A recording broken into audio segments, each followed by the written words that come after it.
Welcome into another edition of The Session with Londa and David.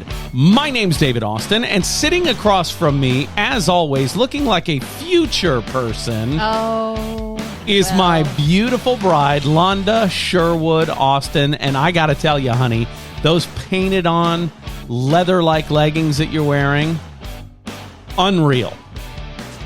Unreal. Thank you. Thankfully, I was walking next to you and not coming toward you on the street, because I would have tripped and fallen down if I'd have seen you coming at me like that. You're very sweet. Well, they are faux leather leggings. Faux leather. Yeah, Spanx brand faux leather leggings, in case anybody was curious, in the color mahogany. Mahogany. And you're wearing cute little bootlets today. I like your little bootlets. Sam Edelman. There you go. Okay. There's the fashion report. That has been a good one today. And you were saying something about wanting to go get new tattoos. So when we wrap this up, I think we should. I think we should do it. I think we should. I lied. I'm a terrible liar. You are a terrible, terrible liar. Welcome to part 2. Yes, this is part 2 of The Session with Londa and David, starting over. It's starting over part 2. And as I told you last week, I could do easy 4 to 6 hours about starting over. So we're breaking this up. We're not doing it in one shot. Last week, we talked about what gets you to the point of knowing you need to start over. Yeah. And this week, what are we going to talk about? Well, we're going to talk about the points of actually what you have to do. Okay. The forward motion of starting over. Okay, so last week, we had the paradigm shift. We had the moment where something happens either internally or externally to you or inside of you that you just don't want to do what you're doing anymore. That and so you tipping point need to moment. That's exactly right. So you need to do something else. And this is going to help figure out what that something else may be. It actually might. Okay. It actually might. So stay tuned, because later we're going to talk about what if you've forgotten how to dream, your creativity's dead, you don't want what you have right now, but you don't know how or where or what, don't even know how to picture it or get started. We're going to address that a little bit later in the show. I like that. That's very exciting. And of course, The Session with Londa and David is brought to you each week by Sherwood Austin Growth Consultants. Call Londa today at 509-491-2663. That's 509-491-2663 to talk about making your business a better place to do it. Right. Yep. Healthy businesses, healthy families, build healthy communities. We want to help people thrive. And that's exactly what Sherwood Austin Growth Consultants does. Again, that number for Londa is 509-491-2663. Okay, that's enough of the preamble. Let's jump right in. How do you want to start off this segment? Well, I want to talk about, first of all, there's a couple different ways of starting over. And none of it's wrong. Right. Okay, so sometimes you plan and you prepare, and sometimes you throw everything out the window, throw caution to the wind, and you just take the leap. Okay. You just jump, because something inside you, deep within, kind of tells you, it's like you know in your knower that this is the jump to take. This is the next move, and you don't even think about it. You just, boom. Okay. And that's okay. When you know that you know that you know, then make the leap. You'll figure it out along the way. I got you. So that's one thing. I just kind of want to give people permission to do that, I guess, because sometimes we need permission to do that. And sometimes you don't, but sometimes you do. When I decided to tell you that I had fallen in love with you, that it was one of those moments where I thought, well, I'm just going to throw caution to the wind. I'm going to say my piece. And we got married 3 weeks later, and I didn't think about any of it, you know? And thank God you didn't, because had you thought it through, our lives would look very different right now. Maybe. But I just want to give people permission to do that. If that's something, you know, it's okay. You will survive. Yes. And if you make a mistake, there is a way to recover from that we'll get to that as well. But so that would be my first point, is sometimes you plan and you prepare, and sometimes you just make the leap. Okay. So starting over, we've discussed, has several different looks to it, right? You can start over in a relationship. You can start over in a job. You can start over in a career. We discussed having that lightning rod moment, that second when everything changes and you need to do something different. Everybody doesn't want to do the same something different. How do people know what's the right thing for them? How do you come up with that? Well, again, we're going to talk about that. And this entire show will help people to figure out if it's the, quote, right thing. Right. My question would be, what's right, and who says what's right? Oh, it's just like when you and I were talking about having the vacation home in Florida, and I said something like, what if I got into radio in Florida? Because, I hadn't been on the air before we started doing this show for 20 years. Right. So it was really interesting what you said. Oh, well, if you want to just quit doing what you're doing and go into broadcasting, do it. Yeah. Let me tell you something. That is, there's no room to hide from a statement like that. You know what I mean? Well, and I think it's important that you have people in your life, and I'm going to address that as well, that are those kind of people. So, yeah. But sometimes you just leap, and sometimes you, make a plan. You get an idea that seems kind of crazy to your logic, and but you got to ask yourself, is it? But is it crazy? Or am I just conditioned to think it's crazy? Am I just stuck where I am? Am I just afraid? Or is it a dream that's really begging for vision and execution? Right. And that's something you hear people talk about a lot, saying things like, well, I'm stuck. I can't possibly make a change. You know what I mean? For sure can make a change, but you've got to set aside some excuses and ask a lot of really good questions, which I'm going to share with our listeners today. So if you're in a place where you can take some notes, you may want to, or come back and listen to this again when you can, jot some notes down, because I've got some really good questions you should be asking yourself. Okay, let's talk about them. Well, so I want to say, first of all, going back to that thought that you have, and a lot of people dismiss it, but maybe you should play with that idea. I got you. And I use the word play really strategically because it does take playfulness to do this. You've got to allow some playfulness in your thoughts to be able to dream, right? To be able to get into that creative space where you can allow your brain to be creative without too much logic and definitely without fear. Well, children, that's how children are until they learn to not think that way. Right. Yeah. If you're 4 years old and you just saw a Superman show, you might think someday when I grow up, I'll be able to fly. Well, you think right that minute you can fly. Our son James, who's right smack in the middle of the kids, when he was a small boy, and I actually wrote this story in my book. That's right. That I published in, I think, 2008. Coaching Children for Life. Coach Your Kids for Life. There you go. So I talked about this story. James thought he could catch a bird. He's like 4, maybe. And he can catch a bird. Just the age that we're talking about. That's He's in exactly the backyard, right. And I see him just really stealthily creeping up on this bird, right?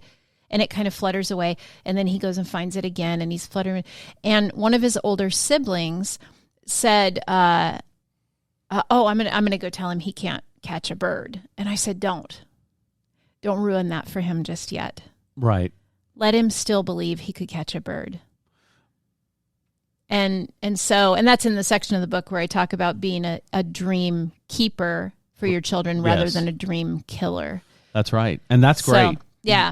When I read your book, I saw a ton of similarities between your thoughts about parenting and the way my mother parented us as kids. She was all for our flights of fancy. You know what I mean? Yeah. She wanted us to be creative and have ideas and go do things. That's just the way I was raised. I didn't know there was another way.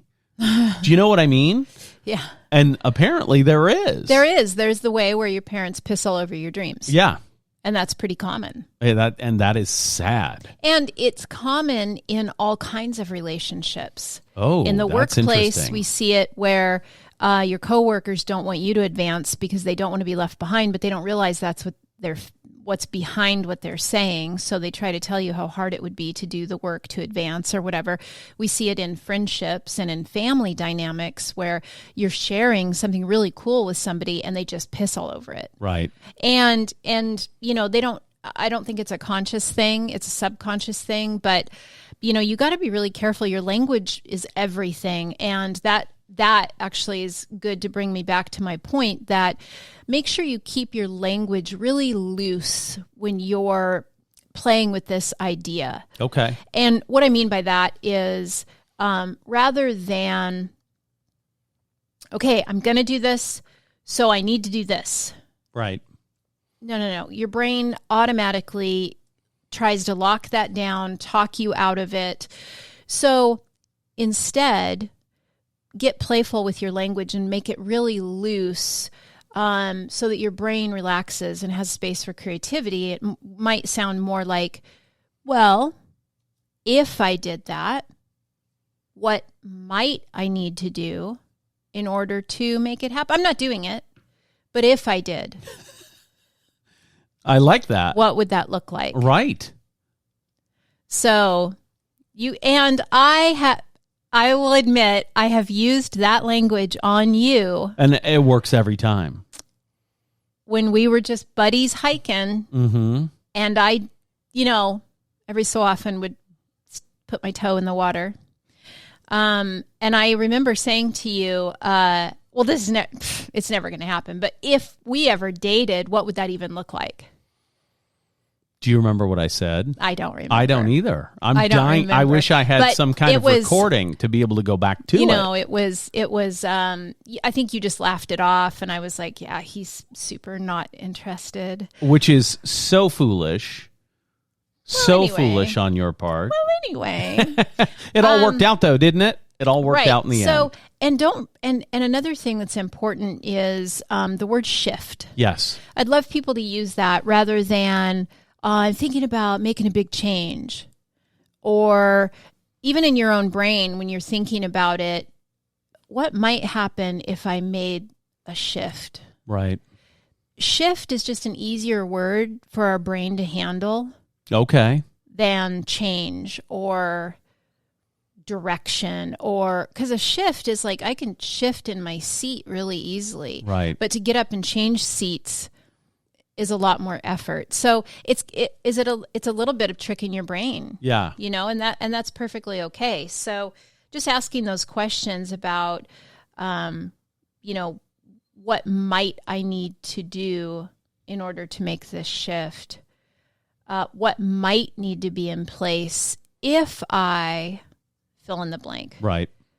And another thing that people say a lot of times is, I can't, you brought this up just a minute ago, I can't do that. Right. But how could I do that? Right. Is a way to shift your language to help your brain make that little shift. So, Well, and that's, if you're a negotiator, that's the kind of language you're used to already. Mm-hmm. Because when someone says, I can't do something, that doesn't work for me. well, and I often say, well, tell me more about why you can't do it, why you believe that you can't do it, and ask yourself that question. If you can't shift your language, then just ask more questions. If I'm saying to myself in my head, oh, I just can't do that. Well, why can't I do? Tell me more about why I can't do that, and tell yourself more. Right. They're great questions to ask. Yeah. How could I, if I wanted to make that happen, How could I do it? maybe could I make it happen? Right. I think that's great. What might I need to do? Sure. And we did this, and I want to give this example. So when we decided to get a vacation home in Florida, Mm-hmm. and we wanted to have the freedom to go back and forth and live between Washington State and Florida. Mm-hmm.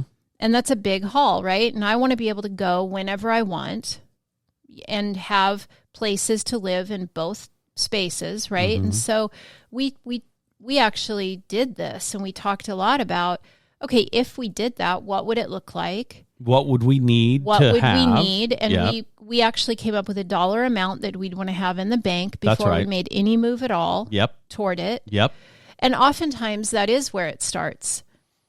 Well, you need financing to live your life, right? Money isn't the end all be all, but it sure does allow you to have more options. Right. So, And sometimes money is you keep working at what you're doing and bank money. yes. And sometimes money is you sell everything that you own Mm-hmm. and you buy a, van or one of those van RVs and you hit the road. I mean, and then you're cash fat because you sold everything. I mean, I don't know what it looks like. And we but may do that someday. Who knows? You know what I mean? It's just like Stay tuned. You never know. It's just like when you and I were talking about doing this program. Mm-hmm. It was all conceptual. It was all lighthearted and fun, and no real thought went into it. And then something happened inside my brain. I think it was actually you that said, well, how hard would it really be for you to put something like this together?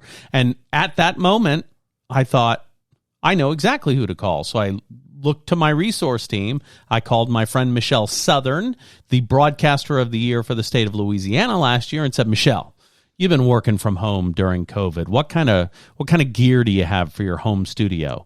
And she told me exactly who to call, how much it would cost, what to ask for. I mean, super easy. Right. So one step in this may be get a resource group. Get Absolutely. people that you can talk to about what your plans are. Yep. That have done it. Can I do this? Do I know someone who can do this? Do I know That's anyone right. who's done this? Yeah. The only thing I did not buy was her $200 or $399 microphone. Oh, okay. I bought something similar, but Okay. not the same one. Gotcha. But Yeah. this is her full-time job, so that Use your resources. And I'd encourage people to ask questions as someone else. that's exactly right. What do I mean by that? Let me explain so it's really clear. Hey, if you were going to tell someone how to set up a podcast studio at home, where would you point them? And the reason that I use language like that is people have a natural tendency to be dream killers. They do. You're right. And so, and it's too bad, but I mean, we're learning now that people are more likely to engage with negative than positive on, wasn't that something with Facebook? They're saying with the Yes. algorithms, they've learned people are much more likely to engage with negative posts than positive. So your brain kind of goes to the negative. And so be very careful how you say things to people. And if you have to say, hey, I know somebody who's looking to XYZ, how would you do that? Or where would you go about? Or what do you know about that? Or how much does, this something like that cost? Or, Sure. whatever. Yeah. And you do know someone. If it's you know you. You know what I mean? Yes. So just be really, really careful. And I would also say another point would be when your brain starts to fight you, because it will, which is why Mel Robbins wrote the book with the 5-4-3-2-1 concept, right? 5-4-3-2-1, and you just do it before your brain talks you out of it. So Right. great book. I highly recommend it. But the reason that she wrote that book is because psychologically, you've got to make motion before your brain talks you out of it, right? And so anyway, I'm getting out in the weeds, but ask yourself more questions would be some of that motion that you need to take rather than letting your brain talk you out of it. Why Right. not just ask questions? There's no harm in it, do a brain dump if you need to and just write all your questions down. Well, you call it a brain dump. Other people call it brainstorming. Or mind mapping. And, I've seen you do it when you're teaching classes. I've seen you say, okay, I want to talk about this. What are your ideas? What's the first thing that comes to your head when you hear this? Right. And then people start calling it out and you write it down. Right. That's a good thing to do internally, I suppose. For sure. Yes. Yep. And then the next question is, what's one small step I can take toward this? Right. Yeah. So that would be something that I would say for sure. And just another, I want to revisit the being really careful who you tell. Mm-hmm. And watch their reactions. Mm-hmm. Because the cheerleaders in your life light up when you tell them your dreams. That's exactly right. And the dream killers in your life tell you all the reasons why it won't work, or why would you ever want to do that? And they're not really seeking to understand. And I would say that just because that's their attitude doesn't mean they hope you don't succeed at it, right? There are a lot of people that instantly go to the negative, and that's the way they talk to themselves as well. So what I'm telling you is surround yourself with people that are uplifting. And I'm not saying people who don't ask you questions and ask the hard questions.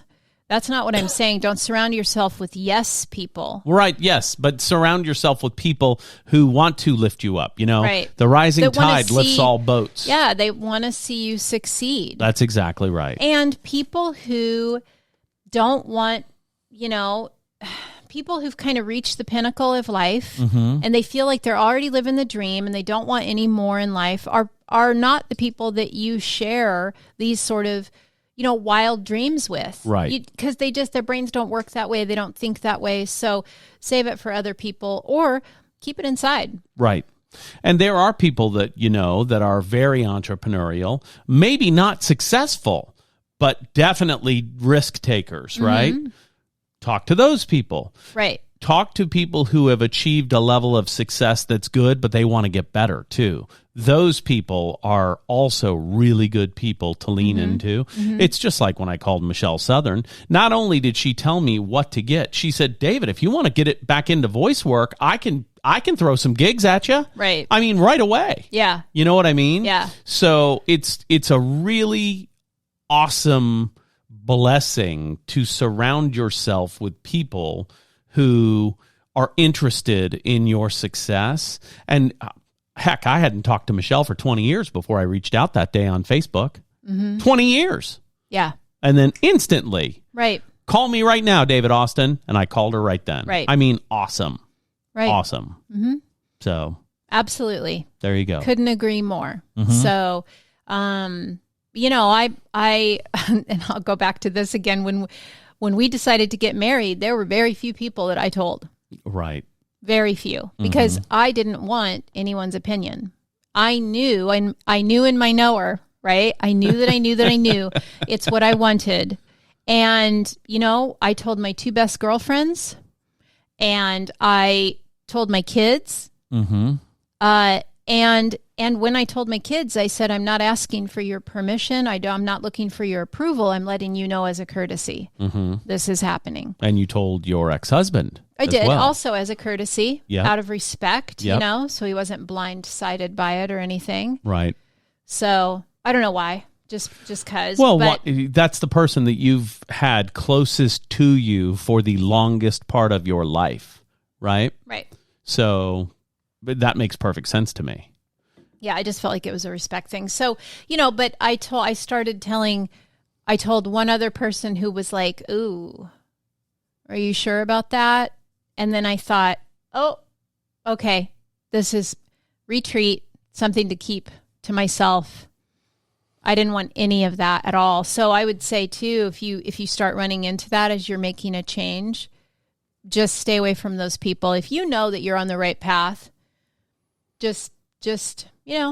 What about people, though, that you tell your things to, and they give you reasons why that's not the best thing, like about someone you're dating, for instance. I would say look at their life and see if you want the kind of life they have. Okay. Do they have enough in their life that makes you respect them enough that you kind of want what they have in a way? Do you know what I mean? The other thing is, do you respect them enough?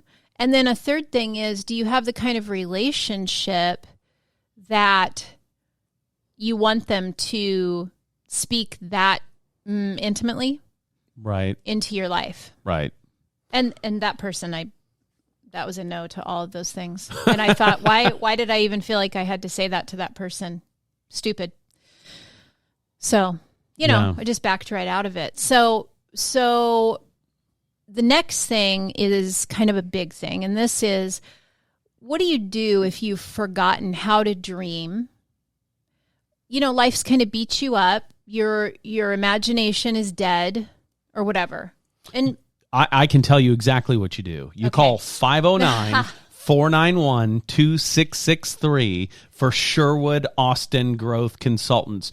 If you can't figure out your next step and you need to talk to a business coach, a life coach, a parenting coach, you need to dial 509-491-2663 for Londa Sherwood Austin at Sherwood Austin Growth Consultants.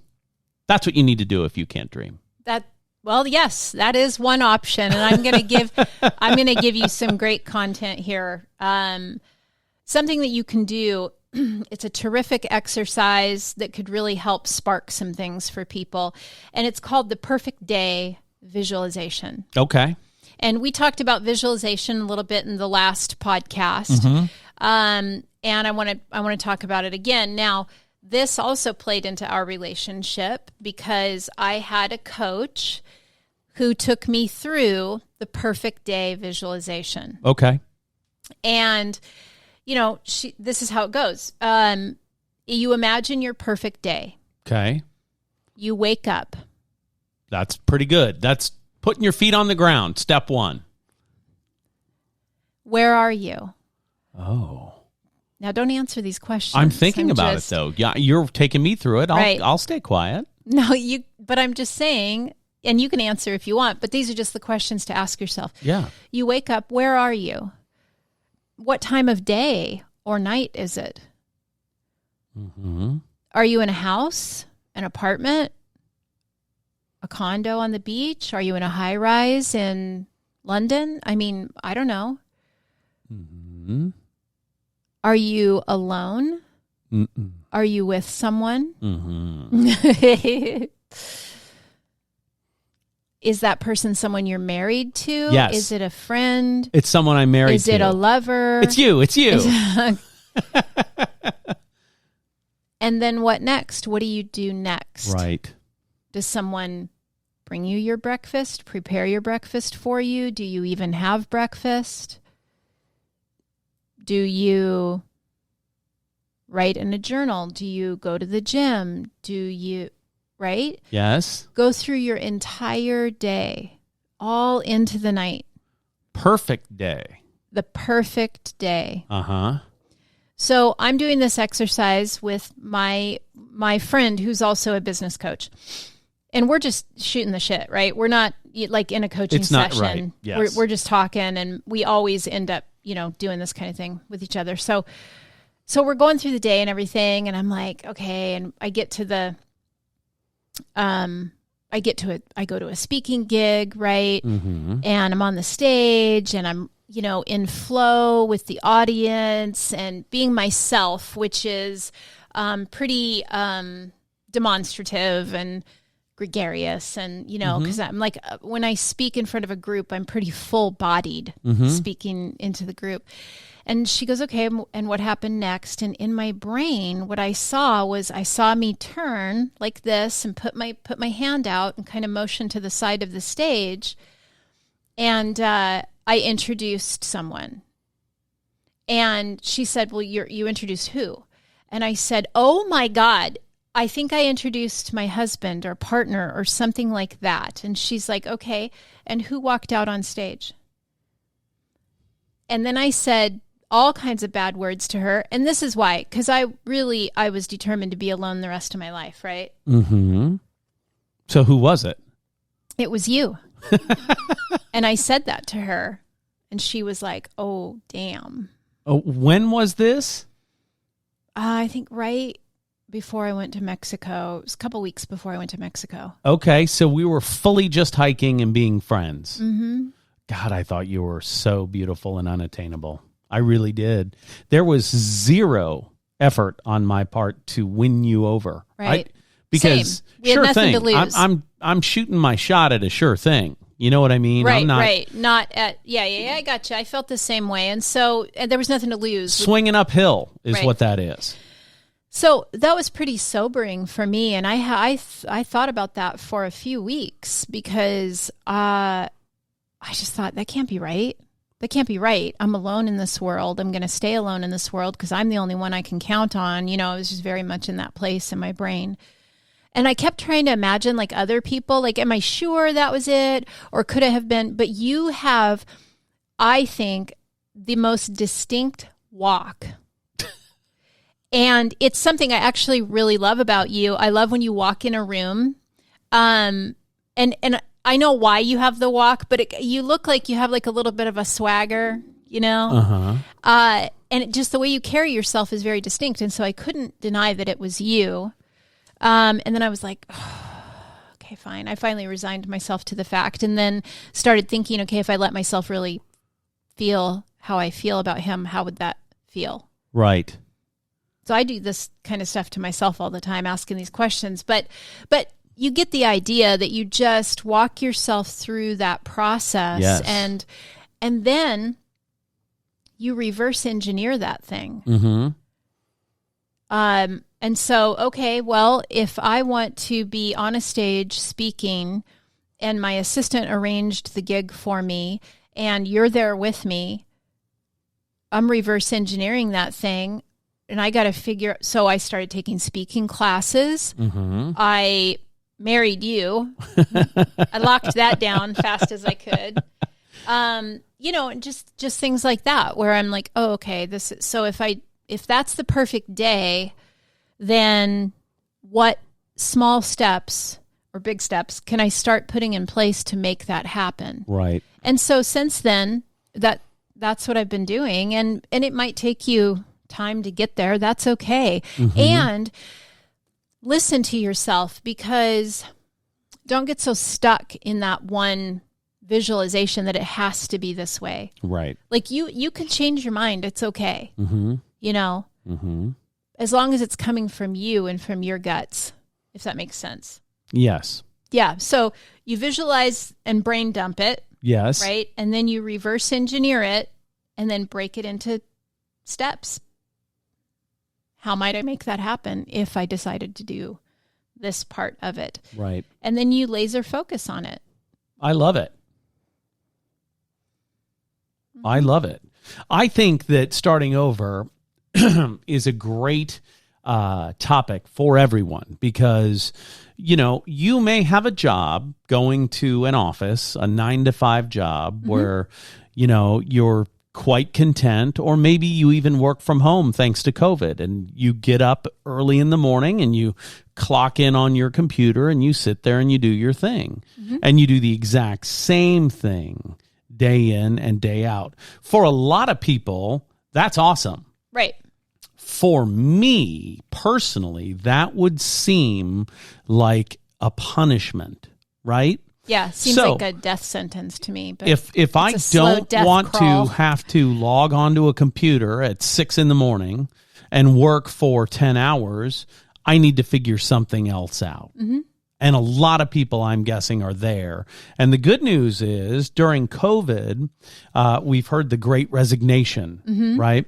During COVID, people made more money if they were minimum wage workers sitting at home than going to work. Mm-hmm. And that changed a lot of people's options.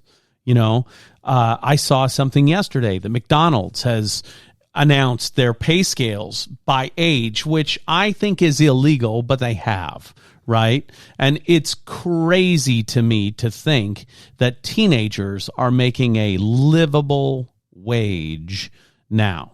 And with that, everything's more expensive, right? That's just the way it is. Right. But making a change for yourself to be able to live the way you want to live is very appealing to me. And I would say a lot of people. And I would say if you're really just lost and you really need some clues, this is a really, really important point. Go back to late grammar school, early middle school, and think about the things that you wanted to do when you grew up during that time in your life. Okay. Because there's some cognitive thinking that happens in development during that time. That's really, I have always believed when some of these hopes and dreams are actually kind of birthed in each of us is during that age time. And then we learn to, fit a mold or not believe in ourselves or, whatever. Right. And so think about what you used to love. Think about what set you on fire, set your heart on fire. Think about the things that you're really passionate about. Think about the things that really upset you in the world. Maybe you want to put an end to something that's happening in the world. Maybe you want to, advocate somehow or the things that get you really excited or really angry usually point to passions. A lot of people are complaining about politics these days. Well, everybody should get involved. I couldn't care less if you paid me. Well, as someone who followed politics for years as a news broadcaster, I find it exciting, and I look at politics like other people look at sports. That's how I follow politics, and I'm excited about it. You know what I mean? And it's interesting the way the media coverage has changed in the last year since Trump's no longer the root of all evil and in the White House. And it's just crazy. For 4 years, it was 100% partisan politics. Sure. The Democrats hated the Republicans hated the Democrats, and everybody hated the president except the president, and he was really good at telling you why you need to love him. You know what I mean? That's not the story anymore. He was an easy enemy. Well, yeah, and when you elect somebody who's famous for saying, "You're fired," you gotta expect the persona that you love about the guy on TV to be his persona. And sure enough, it was. Right. Crazy. So I follow politics like sports, and it's really interesting to see that, again, there is discord in Congress, but this time it's within a party. They can't agree on their Build Back Better plan. It's crazy. It's fun to watch. For you. For me, for sure. And you love having conversations about it. Absolutely. And you have a partner who hates it. Who's that? Is it you? Yeah. I don't talk to you about it. I call Thomas Bright. Thank and you. I love it when he gets ranting. I don't even like being in the room when those conversations are happening. We just had our very youngest of the whole brood here, David Michael, who will be 19 in November. And, he's got a lot of really strong opinions about the political scene and everything because he's 18 and as he should, and you two had some really interesting conversations, and only one did I have to get up and leave.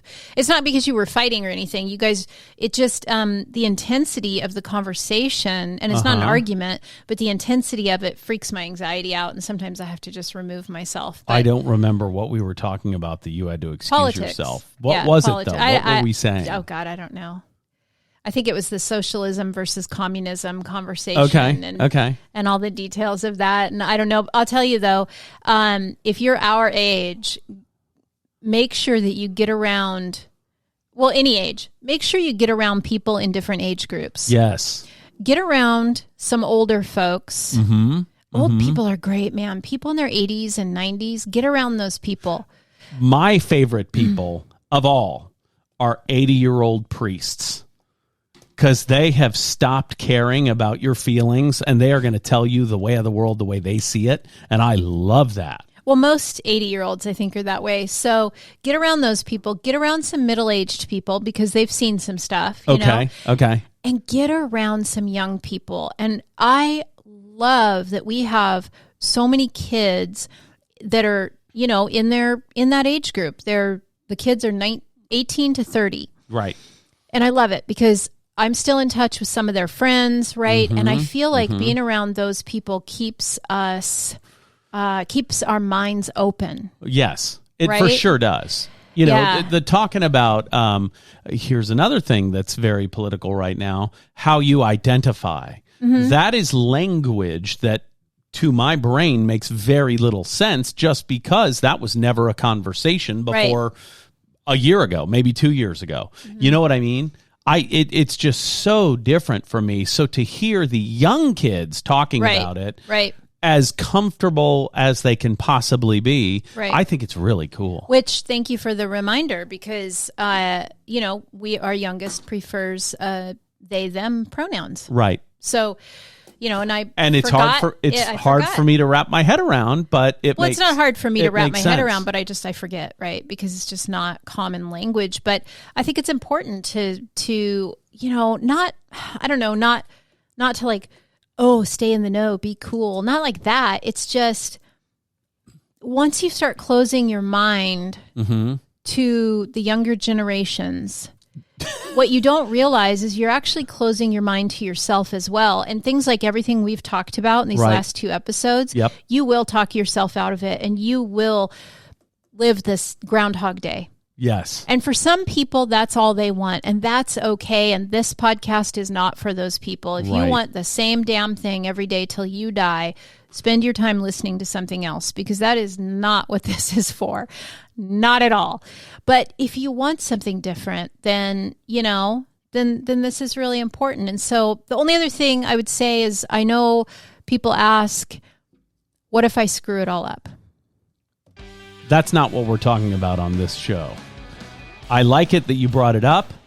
We're 43 minutes into this thing, so we are not going to start another topic. I will shut my mouth. There is going to be a part 3, and it's going to be about what if you take this giant leap? What if you change everything in your life? And what if it was a mistake? And I've done it. We are going to talk about that on part 3, and hopefully you don't reveal in part 3 that your decision to be with me was the mistake. Let's hope that doesn't happen. Stay tuned. My name is David Austin. This has been The Session with Londa and David, brought to you by Sherwood Austin Growth Consultants. Call Londa today for life coaching, business coaching, anything you need to jumpstart your business. Call 509-491-2663. That number again for Sherwood Austin Growth Consultants is 509-491-2663. No job is too big and no business is too small. I'm David Austin for Londa Sherwood Austin. We'll see you next week.